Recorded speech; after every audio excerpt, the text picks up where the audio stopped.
You know how people joke that everything in evolution eventually becomes a crab? Well, if evolution had a freshwater version of that meme, it would be the electric eel. Not because every animal is secretly dreaming of becoming a long, anxiety-filled river noodle, but because in murky water where normal senses fall apart, electricity keeps showing up as one of evolution's favorite hacks. Different species, different continents, different family trees, and yet they keep stumbling into the same general solution. What if we just use electricity instead? The electric eel is simply the peak performance build of that idea, the hypercharged, overclocked, please don't touch me edition. It didn't just evolve weak sensing like other electric fish. It went all in, turning muscle tissue into batteries that can map the world, disable prey, and send shockwaves strong enough to make laboratory equipment reconsider its life choices. And the funny part is, none of this is random weirdness.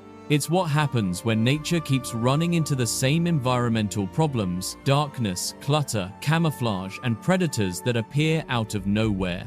Electricity cuts through all of that clean and reliable. So why do so many species independently evolve some version of this design? What makes electricity such an efficient blueprint that evolution keeps grabbing it off the shelf? And what bizarre tricks does the electric eel use that other species never quite figured out? Those questions bring us right into the story. Because once you understand how the electric eel works, everything about this evolution keeps repeating itself. Idea suddenly makes perfect sense. And with that, let's drop into the Amazon basin and see why this creature became evolution's most aggressive electrical experiment ever created. You are evolving into an electric eel. Not symbolically, not spiritually, and definitely not in the you are embracing your inner noodle kind of way. You're not going to wake up tomorrow with a slippery 40-pound body and a personality built around weaponized spite. You're not about to glide into the Amazon basin to live out your days as a living, snaking battery pack capable of delivering a shock loud enough to make a generator jealous. But the idea behind the title, Why is Everything Evolving into Electric Eels, is our playful way of pointing at something real when nature discovers a powerful blueprint that consistently solves a difficult problem. Evolution keeps stumbling back into that same design again and again, even in creatures that aren't related at all. And when it comes to muddy, low-visibility water full of obstacles, predators, and prey that love hiding in clutter, electricity is one of the most reliable sensory tools available. That is why electric organs have evolved multiple times independently across the fish world. It's not destiny, it's not magic, it's physics. And physics, as we know, doesn't care about our feelings. The funniest part of this entire story is that the electric eel is not even an eel. It is a glorified catfish in cosplay.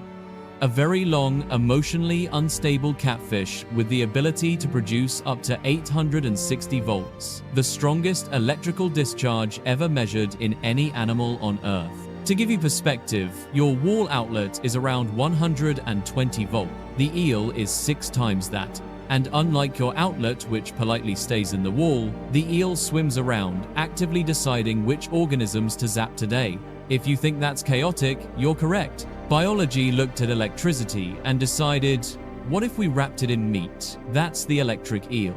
Electric eels don't have electricity as a quirky bonus power like a superhero from a comic book. Electricity is their entire operating system. Their biology is designed around generating it, reading it, shaping it, and weaponizing it. They don't see the world primarily with their eyes.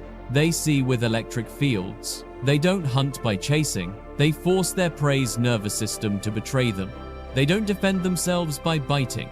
They defend themselves by becoming a biological stun gun. Their entire existence is what happens when muscle cells stop caring about contracting and instead become living capacitors. Let's break down what's going on inside this very electrified spaghetti.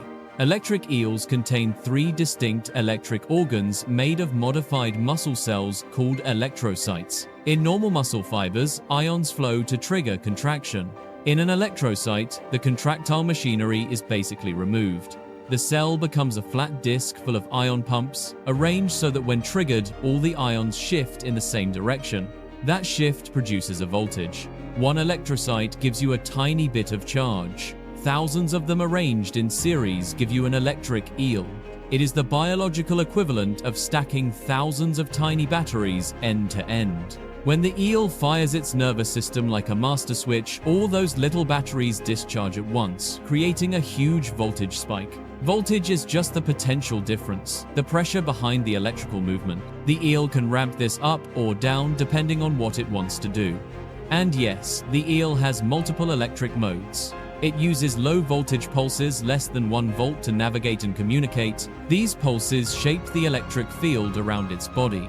When that field bumps into something, the distortion gives the eel information about the shape, conductivity, and movement of whatever is nearby. This is called electrolocation, which basically means I am generating electricity and reading the world with it. It's like having your own personal radar system built into your skin, except the waves are electricity instead of sound. Weakly electric fish do this too. Elephant fish in Africa, knifefish in South America, and even some catfish species. Many unrelated fish lineages independently evolved electrolocation because the environment pushes them toward it. When vision becomes unreliable, electricity remains dependable. But electric eels go further than simple sensing. They engage high-voltage mode powered by thousands of electrocytes for hunting and defense. Now we get into the part where nature starts behaving like a chaotic engineer. When the eel hunts, it often emits a doublet, 2 rapid high-voltage pulses spaced a millisecond apart. This doublet forces nearby creatures' motor neurons to activate involuntarily. In plain English, the eel makes its prey twitch against their will.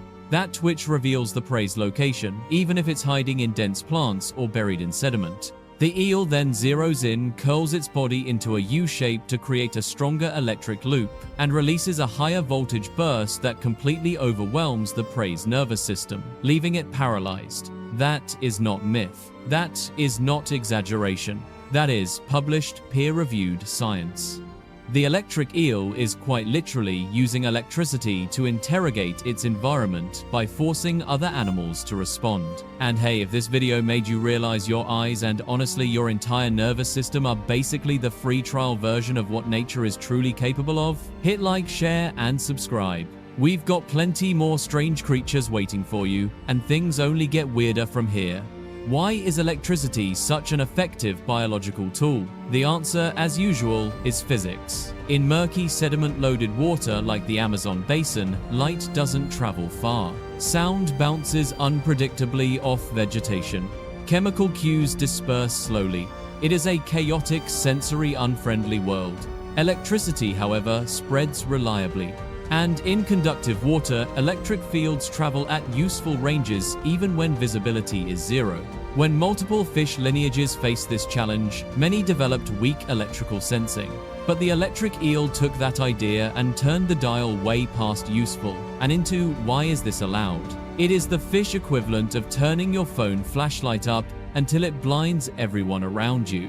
One of the most dramatic behaviors electric eels perform is a kind of jump shock defense. When threatened by a larger animal, the eel rises vertically out of the water and presses its body against the attacker. Because air is a good insulator and the eel's body completes the circuit, the shock becomes even more intense at the point of contact. This behavior was documented clearly when researchers allowed eels to zap conductive plates, and the eels responded by leaping out and shocking with full power. A move so startling that biologists admitted the behavior inspired a rapid desire to put the eel down.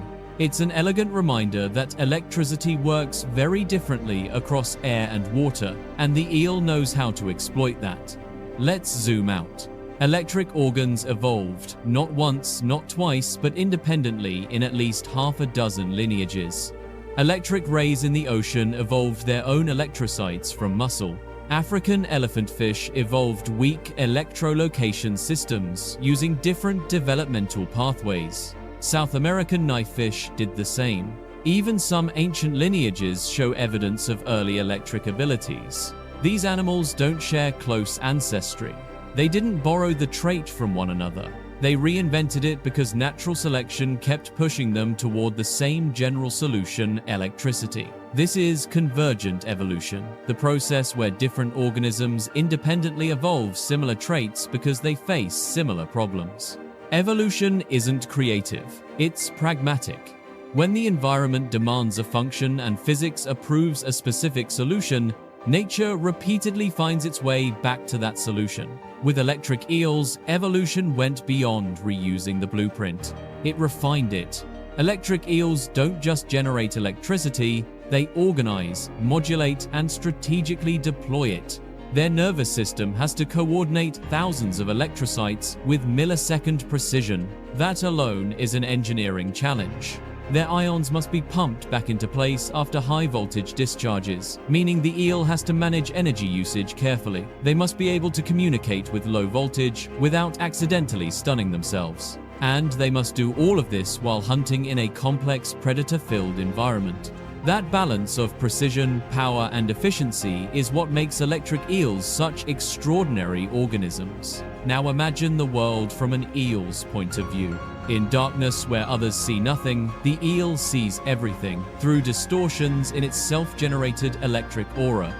A prey fish hiding inside a plant clump disrupts the electric field. A rock on the bottom reads differently because it has a different conductivity. Even another electric fish creates a signature pattern. To the eel, the river is full of invisible shapes, drawn not with light, but with charged particles shifting through water. It is alien, but it is consistent, and there is something strangely poetic about a creature navigating a world without relying on sight, hearing, or smell, but rather through an invisible force. What truly sets electric eels apart is that evolution took simple ingredients, muscle tissue, ion gradients, water conductivity, and produced a high-voltage system capable of delivering hundreds of volts without overheating, misfiring, damaging its own tissues. Human engineers struggle to design hardware that can handle that kind of power repeatedly. The eel does it effortlessly. It is a rechargeable, flexible, self-maintaining biological device, more efficient than many artificial systems we have built. So no, you aren't evolving into an electric eel. But nature keeps nudging many lineages into some form of electrosensing because it solves real environmental problems. The electric eel is just the most dramatic example, the one that shows what happens when evolution pushes a simple idea to its extreme. And if your phone battery dies today, just remember, somewhere in the Amazon is a fish that could jumpstart your morning better than your charger ever could. And hey, if learning all this made you feel just a tiny bit inferior to a glorified catfish with better electrical engineering than your entire apartment, go ahead and hit like. Share this video with a friend who needs to know they're being outperformed by a river noodle. And subscribe if you want more bizarre, physics-breaking animals. Because trust me, there are plenty of creatures waiting that will make the electric eel look almost reasonable.